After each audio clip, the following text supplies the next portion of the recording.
나는 새로운 피조물입니다. 자, 우리가 같이 고백할 게 있는데 이건 고백 기도집에 나와 있는 내용을 제가 그대로 여기 옮겨 놓았습니다. 같이 한번 고백합니다. 나는 예수님을 영접함으로 하늘 나라로부터 거듭났습니다. 나는 누구입니까? 나는 거듭난 영입니다.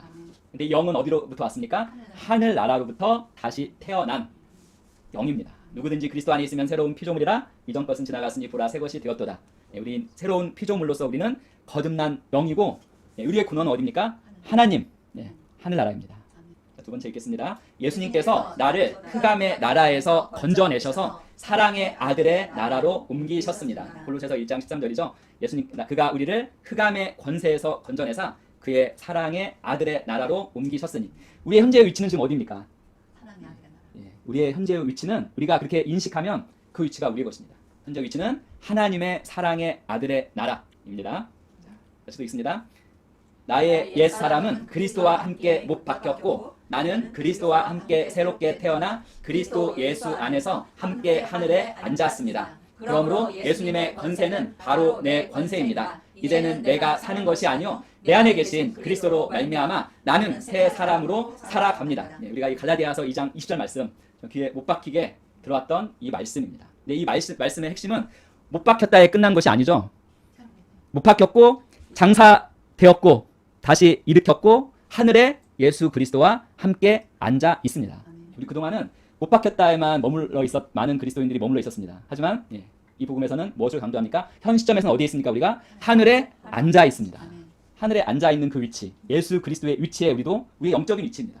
하지만 우리가 인식한다면 이것은 실제적인 위치입니다. 따라서 현재 우리의 위치가 예수 그리스도의 위치, 하늘에서의 그 위치이기 때문에 예수님이 가지고 계신 모든 것들, 권세, 능력, 상속분, 맞죠? 상속, 그 모든 것들이 동일하게 그리스도 안에서 우리의 것입니다. 그래서 우리는 우리 안에 계신 그리스도로 말미암아 새 사람, 하나님의 거듭난 영인 새 사람으로 살아갈 수 있는 모든 것을 우리 안에 가지고 있습니다. 그리고 고백합니다. 나는 새로운 피조물이 되었습니다. 조것이 아니라 새로운 피조물이 되어 영적인 영역, 말씀의 영역에서 새로운 피조물로 기능합니다. 그동안 우리가 한 30년 정도 전에 그런 기억 있으실 거예요. 보통 부흥회 가서 정말 은혜 받고 죄 회개하고 충만하게 되어서 엉엉 울기도 하고 되어서 딱 돌아왔는데 며칠 되면 똑같아져요. 그렇게 되는 가장 큰 이유가 뭐냐면요. 우리가 영임을 인식하지 못해서 그래요. 새로운 피조물이 된 것은 무엇입니까? 영입니다. 영. 새로운 피조물이 영이 새로운 피조물이 되었는데 우리는 그때는 혼이 우리의 모습이 어떤 외적인 것들이 감정적인 것들이 새로운 피조물이 된 것으로 착각하고 자, 다시 왔습니다. 은혜 받고 왔는데 육체도 그대로고 혼도 성격도 그대로고 무엇을 인식하지 못하고 있습니까? 영임을 인식하지 못해서 다시 과거로 돌아간 것입니다. 즉 우리의 영은 조금 변화된 것이 아닙니다. 조금 살짝 그때만 변화된 것이 아니라 완전하고 온전합니다. 완전하고 온전하게 변화되었습니다. 우리가 그것을 인식하지 못했기 때문에 지속적인 삶에서 영적인 영역, 말씀의 영역 안에서 새로운 피조물로 기능하는 삶을 살지 못했습니다. 어떻게 보면 영의 본성 모두로 인식하고 의식하지 못해서 우리의 삶이 그렇게 되어지지 못하고 결국 육신적인, 혼적인 삶으로 돌아간 것입니다. 아닙니다. 우리의 영이 거듭났고 우리의 영이 완전하고 온전한 새로운 피조물이 되었습니다. 그리고 우리는 그 피조물은 얼마든지 우리가 그걸 인식한다면, 의식한다면 영적인 영역, 말씀의 영역에서 기능하며 살아갈 수 있습니다.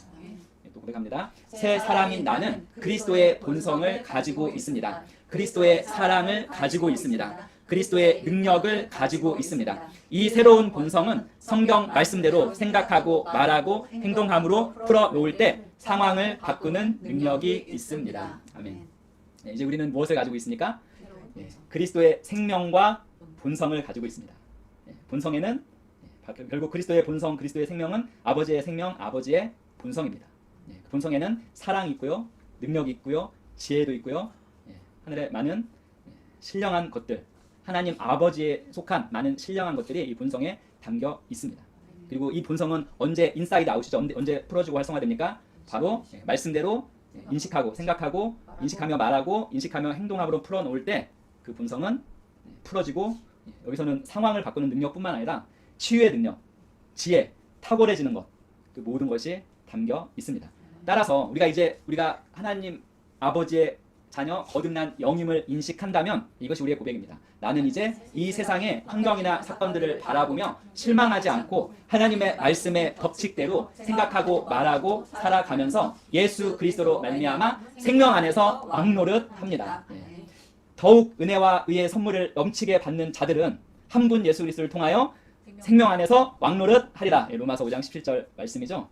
이 말씀대로 우리는 살아갈 수 있습니다. 그래서 우리는 더 이상 낙심하지 않습니다. 겉사람은 낡아지나 속사람은 날로 새로워져 영광에서 영광으로 능력 위에 능력으로 변화되어 가고 있기 때문입니다.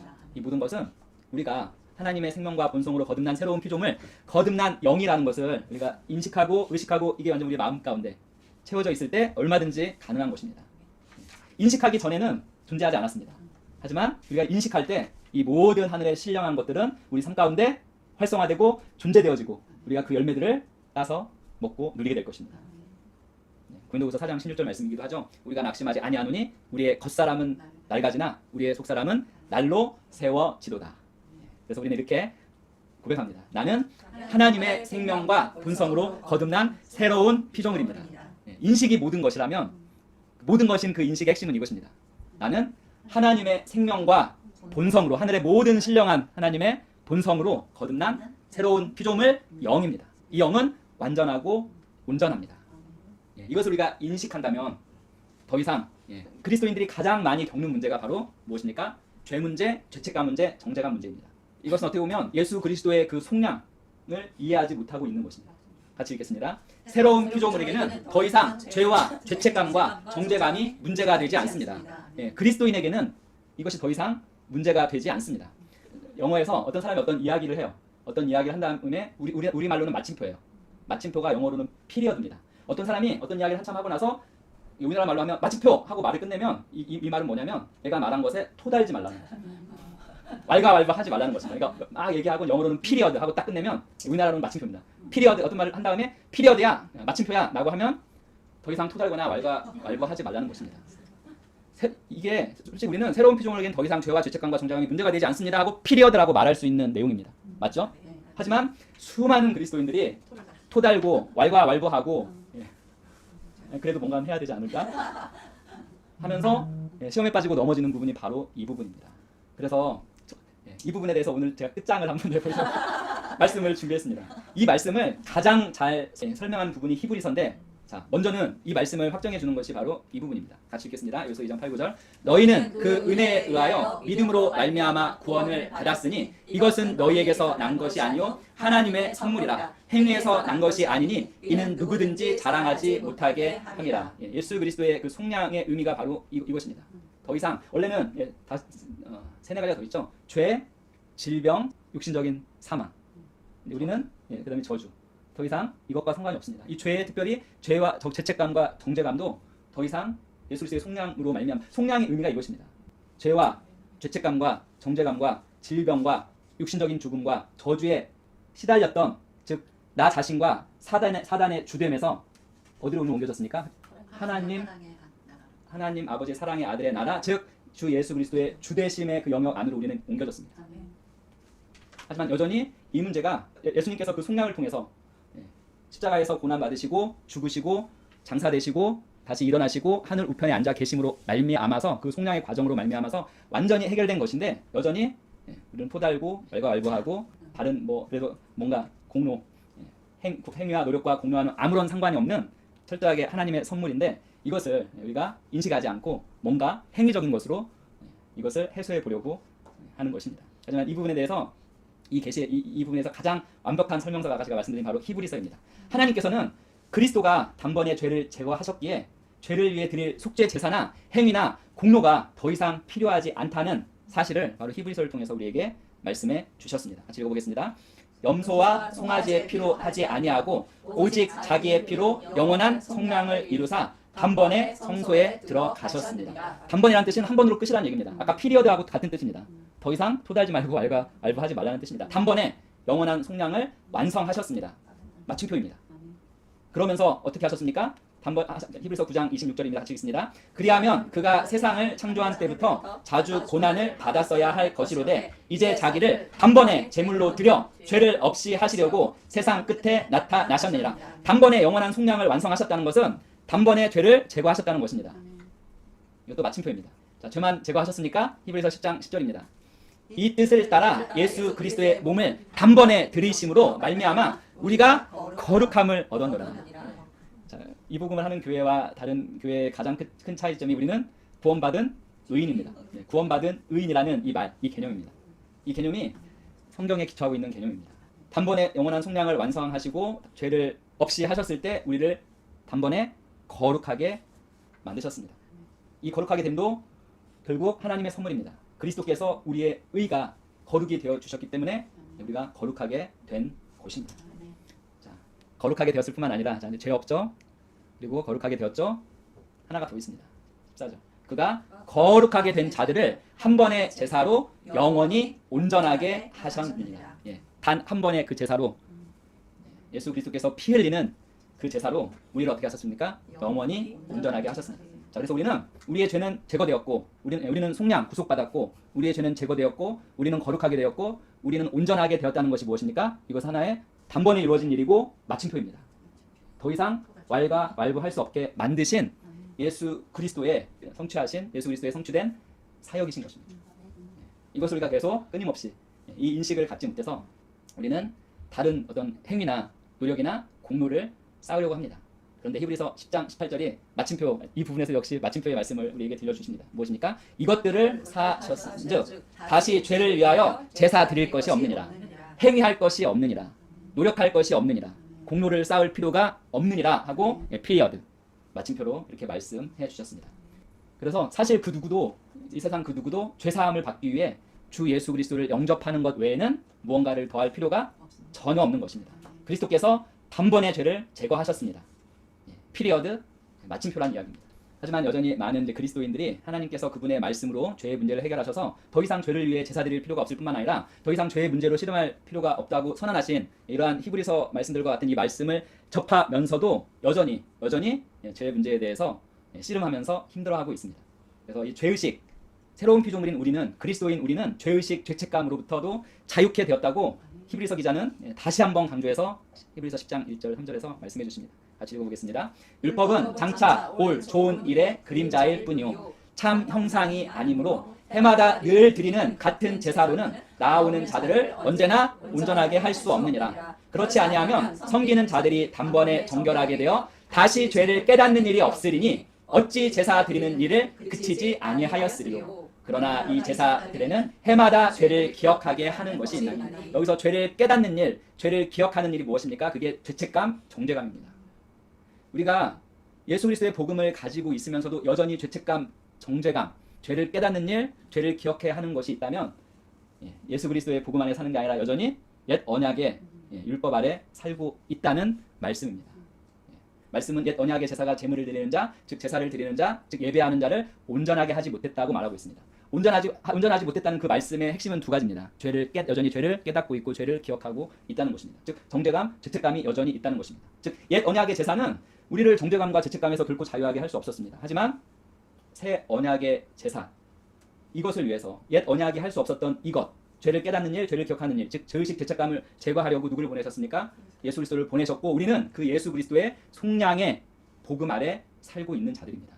따라서 어떠한 경우에도 이제는 이미 마침표, 피리어드로 끝내놓은 일이신데 이 죄의식, 죄책감을 마치 우리가 여전히 구약의 율법의 제사 아래 있는 양 가져올 필요는 전혀 없는 것입니다. 그가 거룩하게 된 자들을 한 번의 제사로 영원히 온전하게 하셨느니라. 온전하다는 것은 죄를 기억하는 일, 깨닫는 일이 없게 되었다는 것입니다. 예수님은 영원하고 완전한 속량으로 말미암아 새로운 피조물을 우리를 온전하게 하셨습니다. 죄와 죄의 의식, 죄책감, 정죄감으로부터 우리를 자유케 하셨습니다. 이것이 바로 예수님께서 이루어 놓으신 일인데 문제는 이 사탄 마귀가 교회가 이 의식을 가지고 죄의식과 죄책감 가운데서 자유해져서 우리가 해야 되는 일이 뭐죠? 사랑이잖아요. 사랑의 의식을 가져야 할 때 교회로 하여금 죄의식, 죄책감을 많은 그리스도인을 갖게 하셨고 그로 말미암아 정말 중요한 단 하나의 주제를 놓쳐버렸습니다. 마음이 죄의식의 지배를 받는 그리스도인들이 갖지 못하는 것, 그것은 바로 그리스도의 사랑, 즉 그리스도의 사랑의 심정, 사랑의 태도를 갖지 못한 것입니다. 같이 읽어보겠습니다. 새로운 피조물의 단 하나의 주제는 사랑입니다. 근데 앞에 그 죄책감, 죄의식, 정죄감이 해결되지 않은 상태에서 우리는 이 사랑에 다가설 수 없었고 사랑을 믿을 수도 없었고 사랑을 하나님의 사랑입니다. 하나님의 이 사랑을 그리스도의 사랑을 행할 수도 없었습니다. 사실 우리 새로운 피조물의 단 하나의 주제는 사랑이고 신약의 세 계명이죠. 세 계명도 단 하나로 요약되는데 무엇입니까? 바로 이것입니다. 요한복음 13장 34, 35 다시 읽겠습니다.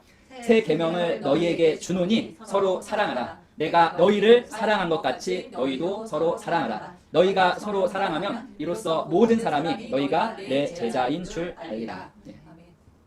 서로 사랑하라는 단 하나의 계명이 사실상 이 세 계명으로 주어진 것입니다. 그런데 우리가 이 정죄감, 죄책감 가운데 사로잡혀서 우리의 초점을 이 사랑 가운데 맞추지 못했습니다.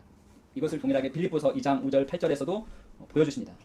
그리스도 예수의 마음의 핵심은 사랑의 심정, 사랑의 태도입니다. 같이 읽어보겠습니다. 빌립보서 2장 5절 8절. 너희 안에 이 마음을 품으라. 곧 그리스도 예수의 마음이니 그는 근본 하나님의 본체시나 하나님과 동등됨을 취할 것으로 여기지 아니하시고 오히려 자기를 비워 종의 형체를 가지사 사람들과 같이 되셨고 사람의 모양으로 나타나사 자기를 낮추시고 죽기까지 복종하셨으니 곧 십자가에 죽으심이라. 하나님께서는 그리스도께서 가지신 마음과 똑같은 마음을 너희 새로운 피조물인 우리가 갖기를 원하십니다. 하나님의 마음은 나는 우리가 하나님의 아들을 닮기 원하시는 것입니다. 우리가 하나님의 아들이 사랑하는 것처럼 하나님의 아들이 생각하는 것처럼 인식하는 것처럼 또 하면 이 땅에서 말하고 행동하는 것처럼 우리가 하기를 원하시는 것입니다. 너희 안에 이 마음을 품으라. 곧 그리스도 예수의 마음이니. 이것이 바로 새로운 피조물이 직면하는 단 하나의 문제이자 주제입니다. 즉 그리스도의 마음은 무엇입니까? 그리스도의 사랑의 심정, 사랑의 태도입니다. 그 사랑에서 자기를 사람의 모양으로 나타나사 자기를 낮추시고 사람같이 되셨고 사람 모양으로 나타나사 자기를 낮추시고 죽기까지 복종하신 것입니다. 우리는 그리스도의 삶에 나타난 계시를 통해서 이 사랑이 무엇인지 우리는 지금 말씀을 통해서 우리는 알고 있습니다. 요한일서 3장 16절에서 이렇게 말씀하고 있죠. 그리스도가 우리를 위하여 목숨을 버리셨으니 우리가 이로써 사랑을 알고. 그리스도께서는 하나님의 본체의 정확한 형상이셨습니다. 따라서 그리스도는 하나님께서 사랑이신 하나님께서 사랑하신 대로 우리를 사랑하셨습니다. 어떻게 사랑하셨습니까? 먼저 자신의 영광을 비우셨습니다. 하나님과 동등하셨던 분인데 종의 형체를 취하셨습니다. 인간의 모습과 모양으로 나타나셨습니다. 즉 하나님의 형체를 인간의 형체와 교환하신 것입니다. 창조주이신 그분이 자신의 작품이죠. 어떻게 보면 우리를 자신이 만든 이 피조물의 형체를 취하신 것입니다. 창조주이신 그분께서 자신의 이 작품 안에서 피조물인 작품 안에서 살고 걸을 정도로 자신을 비우시고 제한하신 것입니다. 즉 이 측량할 수 없는 아까 제가 그 인식에 의하면 이 우주 만물이 어디에 있었습니까? 존재하는 우주 만물은 하나님의 마음, 하나님의 인식 안에 있었습니다. 하나님께서 마음에 이 우주를 담으셨을 때 이 광대한 우주는 즉시 존재케 되었습니다. 창조되었습니다. 측량할 수 없는 이 광대한 우주를 창조하신 분께서 인간이 살도록 해주신 이 자그마한 지구에 자신의 거처를 두셨습니다. 육신으로 성육신으로 이 땅 가운데 태어나셨습니다. 그리고 자신을 낮추시고 십자가에서 죽기까지 순종하셨습니다. 그리고 그분이 거룩하신 그분이 결코 죄가 건드릴 수 없었던 그 분이 우리를 대신해 죄가 되셨습니다. 인간의 모든 인간 아담 이후로 모든 인간에게 이르렀던 끔찍한 죄의 본성 그리고 죄의 죽음, 육체적인 죽음을 생산하는 영적인 죽음이 바로 그리스도께 얹어진 것입니다. 그래서 우리가 왜 그분이 그렇게 하셨는지를 질문한다면 그 대답은 딱 하나입니다. 바로 하나님의 아들 그리스도께서 무엇을 믿었습니까? 하나님의 사랑을 믿으셨기 때문입니다. 여기에 바로 하나님의 사랑이 나타나고 사랑이 확증된 것입니다. 로마서 5장 6절에서 8절 말씀 같이 읽습니다. 우리가 아직 연약할 때 기약대로 그리스도께서 경건하지 않은 자를 위하여 죽으셨도다. 의인을 위하여 죽는 자가 쉽지 않고 선인을 위하여 용감히 죽는 자가 혹 있거니와 우리가 아직 죄인 되었을 때 그리스도께서 우리를 위하여 죽으심으로 하나님께서 우리에 대한 자기의 사랑을 확증하셨느니라. 아멘. 여기에 바로 그분의 사랑이 나타났습니다. 예수님께서 이 사랑을 인식하고 이 사랑을 믿으셨기에 이 사랑의 명령에 기쁨으로 순종하신 것입니다. 자, 이제 그리스도의 대사인 새로운 피조물이 우리가 이제 직면하는 문제가 바로 예수님께서 이 공생의 사역과 이 하나님의 사랑의 명령을 순종하고 온전케 하실 때 직면하셨던 문제입니다. 바로 무엇이죠? 영적으로 죽은 사람들의 필요를 채우는 것입니다. 즉 속량입니다. 속량. 예수님의 이 속량. 이제 예수님께서는 하늘 보좌에 앉아 계시죠. 이제 우리가 공동 상속자인 그분과 동일한 능력과 사랑과 분성과 생명을 가지고 있는 우리가 이제 해야 할 일은 바로 이 속량의 메시지를 예수님을 대표해서 세상 가운데 전하는 것입니다. 우리가 오사카에 가서도 이 일들을 할 것입니다. 자, 바로 어떠한 사역이 우리에게 주어졌습니까? 고린도후서 5장 18, 19절입니다. 모든 것이 하나님께로서 났으며 그가 그리스도로 말미암아 우리를 자기와 화목하게 하시고 또 우리에게 화목하게 하는 직분을 주셨으니 곧 하나님께서 그리스도 안에 계시사 세상을 자기와 화목하게 하시며 그들의 죄를 그들에게 돌리지 아니하시고 화목하게 하는 말씀을 우리에게 부탁하셨느니라. 그리스도의 사역은 하나님과 인간 사이의 화해를 마련한 것이었고 이제 다시 예수님께서 이제 천국으로 가신 승천하신 이후에는 그 사역을 누구에게 맡겼습니까? 바로 우리에게 맡겼습니다. 골로새서 동일한 말씀이죠. 그의 십자가의 피로 화평을 이루사 만물고 땅에 있는 것들이나 하늘에 있는 것들이 그로 말미암아 자기와 화목하게 되기를 기뻐하시니라. 이제는 그의 육체의 죽음으로 말미암아 화목하게 하사 너희를 거룩하고 먹고 책망할 것이 없는 자로 그 앞에 세우고자 하셨으니 하나님께서는 그리스도 안에서 자신을 세상과 화해하게 하셨으며 이제 그리스도 안에서 새 사람인 우리 새로운 피조물인 우리에게 이 화목하게 하는 화해케 하는 이 메시지를 맡기신 것입니다. 하나님의 사랑의 본체이시기도 한 그리스도께서는 하나님의 사랑을 나타내셨죠? 이루셨습니다. 사랑으로 그분이 향할 할 목복을 이미 성취하셨습니다. 다 하셨습니다. 이제 그 화해의 메시지를 전하는 새로운 피조물인 누구의 몫이 남아있습니까? 새로운 피조물인 우리의 몫이 남아있습니다. 사도 바울도 이것을 확실하게 알고 있었습니다. 사도 바울의 고백인데 같이 읽어보겠습니다. 우리가 만일 미쳤어도 하나님을 위한 것이요 정신이 온전하여도 너희를 위한 것이니 그리스도의 사랑이 우리를 강권하시는도다. 우리가 생각하건대 한 사람이 모든 사람을 대신하여 죽었은즉 모든 사람이 죽은 것이라. 사도 바울이 화목하게 하는 메시지를 들고 이방을 향해서 뛰쳐나갈 수 있었던 이유는 바로 사도 바울도 무엇을 믿었습니까? 예수님이 하나님의 사랑을 인식하고 믿었던 것처럼 사도 바울은 정말 미칠 정도로 하나님의 사랑을 인식하고 믿었습니다. 그래서 사도 바울은 정말 제가 복음을 증거하는 그 세상을 위해 죽을 만큼 그 사랑을 믿었습니다. 바울도 예수님처럼 사랑을 믿었습니다. 하나님께서는 이제 이 바울과 새로운 피조물인 우리들에게 말씀하십니다. 너희도 내 아들처럼 사랑하기를 원한다. 그리고 너희에게 사랑할 수 있는 능력도 있고 그 사랑이 이미 너희에게 부어져 있다. 왜냐하면 그리스도 안에서 너희와 나는 하나이다. 내 아들 안에서 나의 본성이 곧 너희의 본성이다. 나의 사랑이 곧 너희의 사랑이다. 라고 말씀하시는 것입니다. 우리가 우리 안에 부어져 있는 그분의 사랑에 어떻게 보면 주대심에 우리가 순종하기를 원하십니다. 로마서 5장 5절입니다. 소망이 우리를 부끄럽게 하지 아니함은 우리에게 주신 성령으로 말미암아 하나님의 사랑이 우리 마음에 부은 바 됨이니. 새로운 피조물인 우리는 나는 사랑의 사람입니다 라고 고백할 수 있는 자격을 가진 자들입니다. 에베소서 3장 16, 19절 이게 계시기도 말씀인데 이 말씀이 바로 이제는 우리의 것입니다.